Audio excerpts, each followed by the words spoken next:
I know what you're thinking. We didn't do a very good review of the York New City arc of Hunter x Hunter last week, so why are we doing Greed Island? It's because Annie was like, well, yeah, we didn't do a good job on York New City. It's because Greed Island is so much better. And I was like, what? Excuse you? So now I need Annie to defend themselves on why they think Greed Island is better than York New City. The sour one is minty. Yes. And the person who's going to be right at the end of this is Annie, so stay tuned to FunUntitled, the podcast where we serve every podcast for an FU. And today, let me lay it down for the Greed Island arc before we get into the details. I'm going to do a little rap. Boom, da boom, da boom, boom, boom. We go to an island and it's greedy. No, I can't do it. I have no rhythm.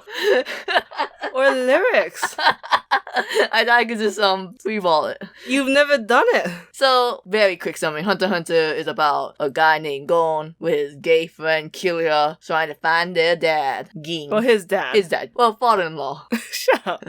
So, Greed Island is a game that Ging made with a bunch of... Ging is like, hey, Gon, I'm gonna give you a box with some memory cards for Greed Island. You go there and you'll find a secret where I am. And Gon was like, I'm coming, daddy. And then he gets there, basically. He never used the memory card, right? He got that ring from the memory card. Oh. Huh, okay. Yeah, I think that comes in importance later. Don't ask me how. Uh-huh. Yeah. So, you go on this island and the objective is collect every card in the binder deck. And it's this awesome card mechanic. I was going to call it stupid, but that wouldn't help my case. It's a wonderful card mechanic where you can only have a certain number of cards for each slot. So, you're trying to collect them all, and if 3 other people has like a super rare card and there's no more cards, you're gonna have to steal it. I actually do love the idea of Greed Island. Like, if this was an actual game, it'd be a fantastic game. Why isn't this real? Within 24 hours, people made Squid Game in real life. How did we not make Greed Island after all these years? I mean, almost all of it's laid out. You know how many episodes they go through explaining this damn game? And then when you're watching it for the first time on a week-by-week basis, you're like, the fuck am I watching? When you watch it as a binge, you're like, shit, this is cool. So, part 1. Gon and Killua gets to Greed Island. They get all the wimpy cards like finish eating a contest. Finish eating contest. That's the word I was looking for. Card eating contest. Eat all you can, you get a card. So all those wimpy kinds. Then they find like a bunch of simp incels and they're like, hey, we're gonna like gather together and we're gonna help each other collect cards because we're pussies. And Gon's like, great, I'm not a puss. Have fun with your little shit. And they're like, ah, shit, okay, well, we're still doing good, right, guys? And then the bomber comes. He's like the number 1 player, I wanna say, or he's just like a really aggressive player. I think he's an aggressive player. I don't think there's really a number 1 player. Okay. So aggressive player comes like, hey, I'm the bomber. My powers, if I touch you, you have a bomb on you. So, all you bitches, you know how I said, can I touch you? And you said, yeah? Biggest mistake of your life. Now you all have bombs. Now give me all your cards. And then we switch back to Gon and Killua, because that's what Hunter x Hunter loves to do. He loves to jump back and forth with the plots. This one had like 5 timelines. But again, that's what makes Hunter x Hunter one of the better series, is because even though there are 5 separate timelines, they all do come together in some way. That's the hardest thing in stories I feel like people can't grasp, is that when you have characters in a story, their life should still continue when the camera's not on them. Yes. Like, the fact that, like, Kurapika and Leorio, they come back and they're better, and they give Kurapika a brief description of what happened to him. How Leorio learned then, we'll never know. He did not have a great teacher. So, Gon and Killua, they get all the wimpy cards, and they're like, okay, we gotta move on to, like, the harder cards. But they are getting their ass kicks by all these weird monsters. How did Ging make these monsters? Who knows? Maybe he had a friend. That's when they meet arguably one of the best characters of Hunter x Hunter. Would you agree? Yes. They meet Biscuit, otherwise known as Bisky when she's cute. Frisky if you're horny. So she's like, hey, you guys have a lot of potential. Hi, I'm Biscuit. I am a gem hunter, and you know the guy who taught you guys Nen? I think his name was Juan. Juan? I taught him Nen. Now, I see you guys as diamonds in the rough, so I'm gonna polish you to be brilliant gems so I can show you all. And that's why she compared them to like an emerald and a sapphire. I know Gon was definitely an emerald. Yeah, she saw the green pants was like emerald. Killua was either a sapphire sapphire or a diamond? Something color-coded. Biscuit didn't try too hard.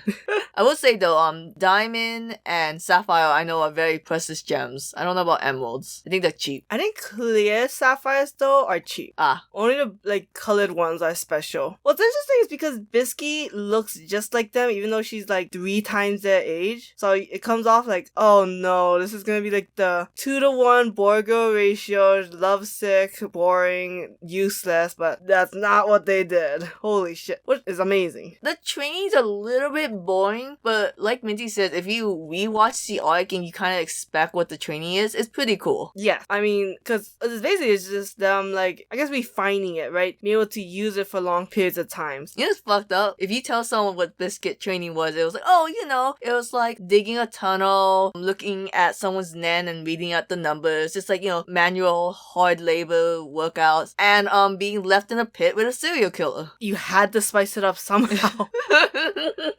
Need to spice up the bedroom? Get a serial killer. It's the spice of life. So anyways, then we go back to the bomber, who's kind of like... Bomber. So there's another team. They're like the A team. They're like the closest right-hand man to the witch guy they're like playing this game for. Because the prize of Greed Island is that you can turn 3 of these cards with like all different kind of powers into reality. Because you cannot leave the island with these cards unless you win the game. And the witch guy's like, hey, I hooked up a hottie. She is so young, so hot. She got sick. I need you to get a card of like the cure disease. Oh god, what was that called? Like angel breath or something? No, it was maybe. Because it was like this woman who breathes on you and then heals you completely. That shit won't work in COVID times.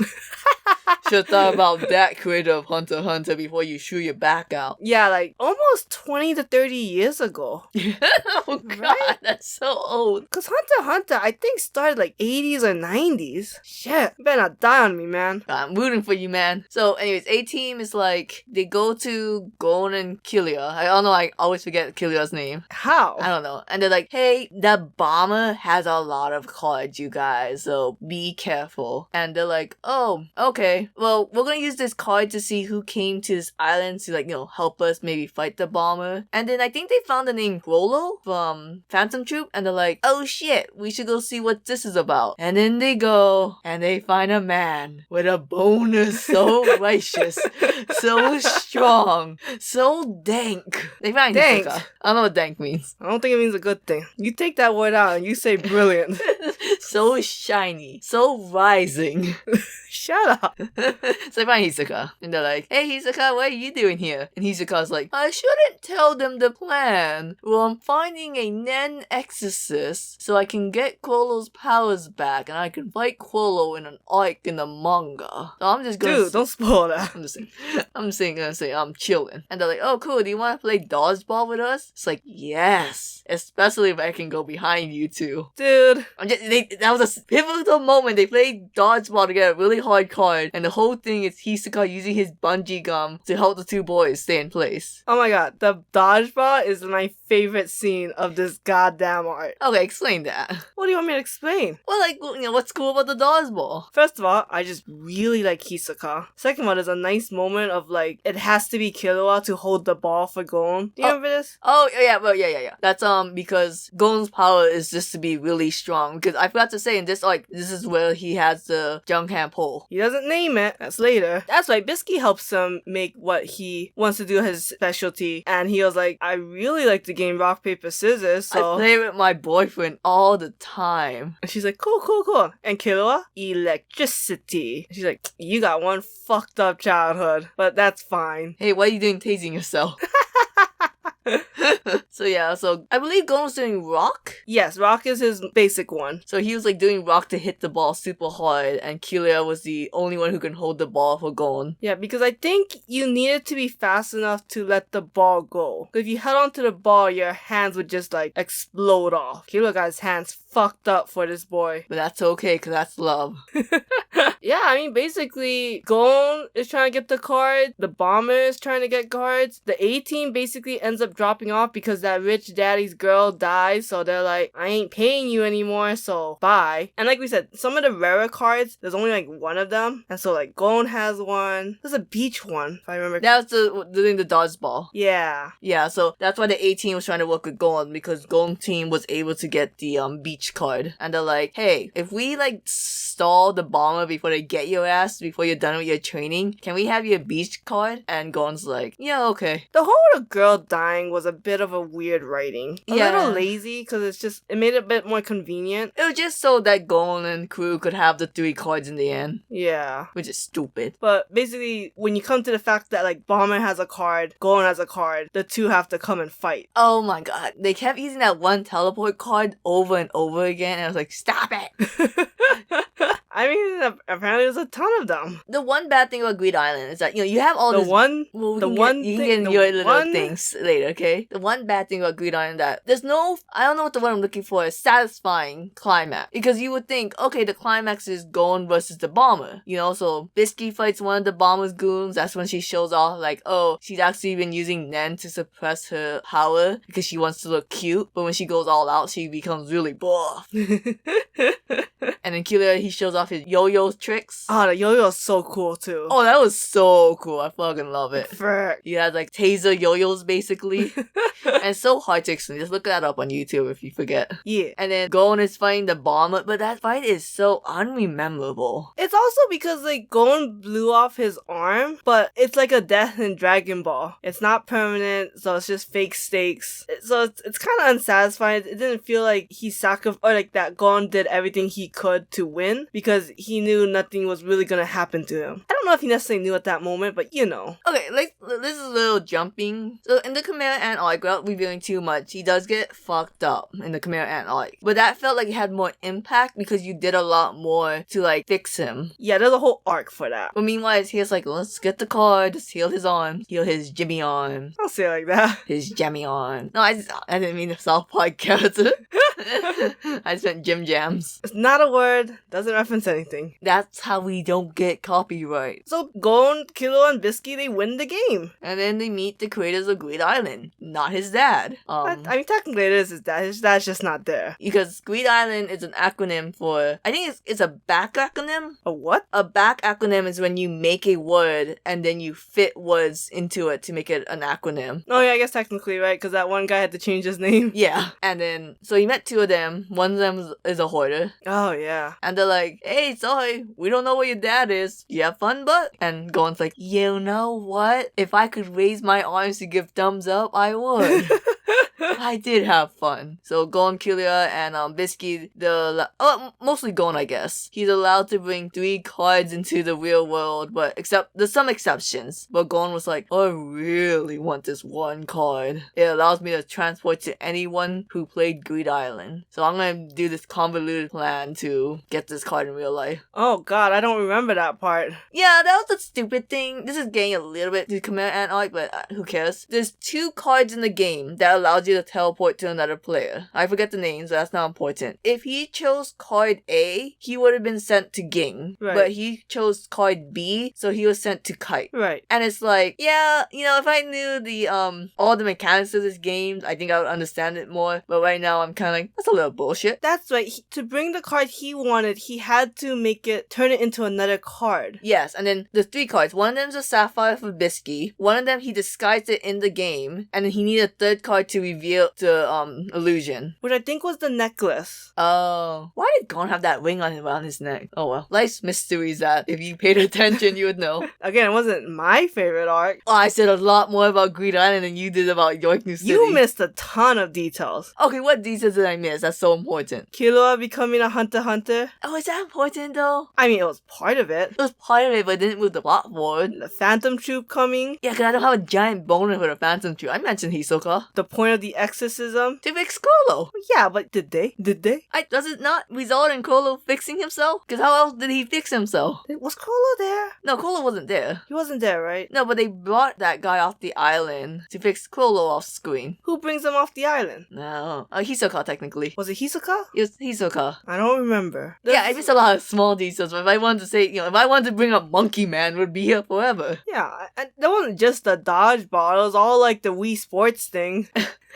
He got through that in like 5 minutes. Yeah, the boxing, the sumo wrestling. The fact that you remember so much about Greed Island is a point for Annie that Greed Island is more memorable than York New City. Greed Island is a little bit more simpler than New York New City. What are the flaws for Greed Island then? One of the things I always hate in a series is when they have a lot of useless shit links. Greed Island had a lot of that. All the people that the bombers like took over or put bombs on, they made them have this importance, and in the end they weren't that important. You have to rewatch Greed Island to understand the rules of Greed Island. I do like the twist that Greed Island is actually a real location and that the whole game mechanic is just a way to take you to the island, because otherwise Razor would not allow you on the island, as we learned with Phantom. How Phantom Troop found the island, I don't remember. There's a long convoluted way they found it, but I'm just going to say sex appeal. Sure, I believe that. So I also believe Greed Island, I think, is surrounded by like whirlpools, so it's not easy to get there. You can't just drift to Greed Island. Now, if you're wondering, why is there a man named Razor and his entire job is to make sure people can't get onto Greed Island? That is because he is a convict, and this is basically his prison sentence. Which is also weird. Can people still play the game? I think so. Okay. Now, did you not think it was pretty touching when at the end of the game, to get the final card, you need like 99 out of the 100 cards, and then you need to answer a quiz to prove that you got the 99 cards and you didn't just steal it all, because game really wanted you to enjoy the game. Does it make sense logically? Yes. For adrenaline? No. It wasn't flashy, but it's not a plot hole. I like the fact that Gon met that dying sick family and he gave his clothes, and that's the only explanation we had of why he does not wear shit for most of this arc. And they were a card, right? Yes. Because you needed to cure them, and then they would become a card for you. Yes. And nobody got that card. Yes. Because no one was stupid enough to give them like all their money and possessions. Yeah. Kilo was very against until he saw Gon take off his shirt. So, like, Greed Island, is it critically the best? Or, like, no, not in a long shot. Is it just fun? Yes. Sure, it is a fun series. Also, how dare you tell me I didn't like the fact there's a lot of useless shitlings when half of the Phantom troops did nothing in York New City. Okay, but they have a reputation of being cool. I guess. Like, you expect great things from them, and then they do appear in the Khmer Ant arc as being cool. Some of them, not all of them. You're not giving Monkey Man time to shine. He could come back. And we'll look back at Greed Island like, oh, Monkey Man, MVP, Monkey Man. He's the guy in the dodgeball where they're like, oh, we don't have enough players to play dodgeball. And like, yes, we do. Monkey. Look, there's a chance that he could come back, because people from the fucking Hunter exam comes back in like the manga only arc. Bald man. But I am not expecting fucking Monkey Man to make his breakthrough entrance. Alright, join us next time when we talk more about Monkey Man in Khmer Ant arc and how many times you see him. Oh, the Khmer Ant arc, when you watch it, it's like shit. When you're trying to remember it, it's like, oh no. Hey, welcome back to our Monkey Man watch. Shut up. That's not fear.